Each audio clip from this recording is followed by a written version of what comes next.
Well, let me just touch on what you mentioned about Odessa, because that this is the likely region to be punished for what has been done, the attacks on the Russian civilian vessels.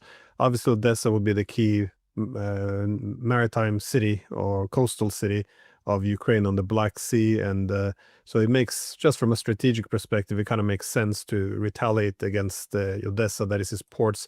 But we see now over the past weeks, bridges, trains, logistics Yes. centers, ports, industrial sites, energy facilities, all of this being blown up in Odessa, especially. But it's not.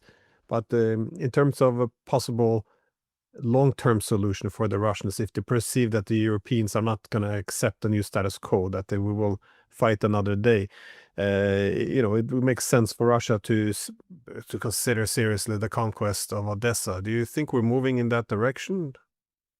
No, without question. There's no doubt in my mind. I mean, I've been seeing a lot of Russian commentary on open source from their media, even the government-controlled media, definitely on Telegram and several other places where there's a lot of anger about the hitting of the so-called shadow fleet, the civilian tankers. They're saying, "Okay, you want to play that? Then we'll shut down and we'll definitely take Odessa." Now, people have been talking about on the Russian side taking Odessa for a long time, to include Kharkiv in the north, etc. If the deal to only take the 4 oblasts is not accepted, they say that they're going to go probably another 4 on top of that, which would include both Odessa and Kharkiv up in the north.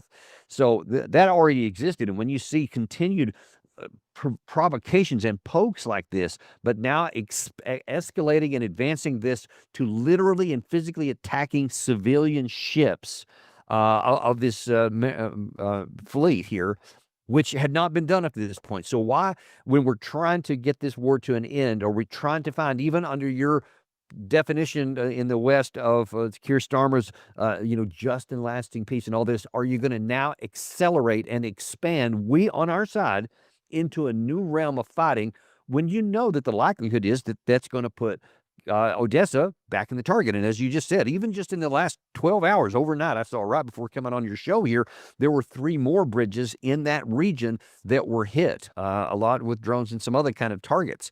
So it looks like, from a military point of view, it looks like that Russia is preparing to cause problems and difficulties for the Ukraine side to move troops and supplies, et cetera, around in their rear, so that in the event you started something in the front, it would complicate the ability to mass forces and supplies, et cetera, along a new line of contact, potentially, if they were going there.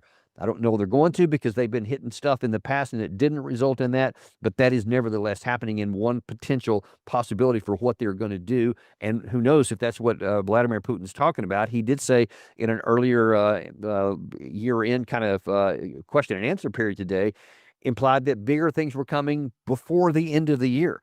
He didn't specify what it was, but one wonders, could that be what he's going to do before the end of the year? We're talking literal days from now, so we don't have wait long to wait, I guess. Well, that seems to coincide very well with the Oreshniks going into combat a role before New Year's as well. Because, well, I'm just saying, the British and the French, they obviously want Odessa, not the next, but they want it into either NATO or some Yep. kind of security arrangement. I mean, this port city will, that should be under French and British control. So I think that once they see Russia moving towards Odessa, then yeah, the panic will set in and they might do something foolish. So if I was Right. Yeah. advising the Kremlin, I would suggest, you should have the Oreshniks ready, combat ready, before you march on Odessa, because at any level, at any time, if Ukraine is collapsing, this is when the Europeans might do something crazy. Or as Mark Rutte said, we have to prepare for war with Russia. They never say why. The assumption is always that Russia will invade Paris or something, but I think in reality, this is why they should prepare for war. That is, Europe will enter this, I think, if they do not, Well, I mean, you've had Mark Rutte say that in the past week. You had Kai Kallas, I think it was Monday of this week, again say, we all know that if Ukraine falls, we're next, and they're going to continue to coming west. You had the British Air Marshal on, I think it was also on Monday, saying, we need to be ready for a generational struggle with Russia, and our families need to be ready to sacrifice and fight Russia by name. He said that, and of course, you know that the German senior ranking general just a few months back said that we have to get ready for war with Russia. French said the same thing. I mean, all these officials keep saying this, and listen. Well, one of the big problems, Glenn, that we have in the West is that we never want there to be consequences for our words or actions. We want to be free to say and do anything we want to, and it be free of consequences. But there are consequences.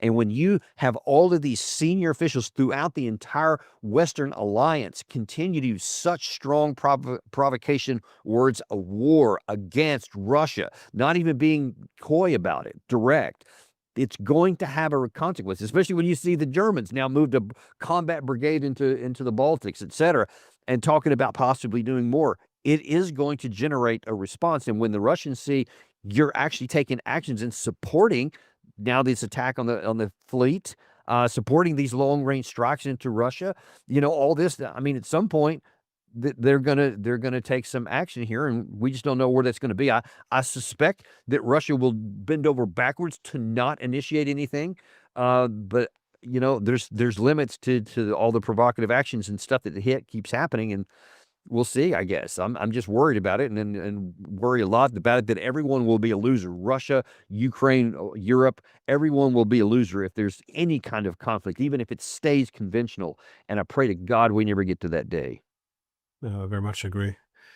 Oh, it's crazy we got to this point. I remember the Germans were concerned about sending helmets to Ukraine, and now they're pretty much Yeah.